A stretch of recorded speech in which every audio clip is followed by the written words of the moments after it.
In today's tutorial, I'm going to show you how to enable the remote desktop feature on your ASUS laptop, tablet, or desktop computer. So this should hopefully be a pretty straightforward process here, guys. And without further ado, let's go ahead and jump straight into it. So all I have to do is open up the search menu, and you want to type in settings. Best result, you come back with settings. Go ahead and open that up. And then select system on the left side.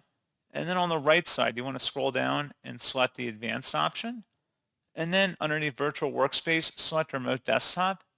And where it says remote desktop, connect to and use this PC from another device using the remote desktop app, again on your ASUS device. Toggle that on and then select confirm. You can change the PC name if you want, but this is the name that's going to be recognized as your device name here. And that's all you have to do. So as always, thank you guys for watching this brief tutorial. I do hope that was able to help you out, and I do look forward to catching you all in the next tutorial. Goodbye.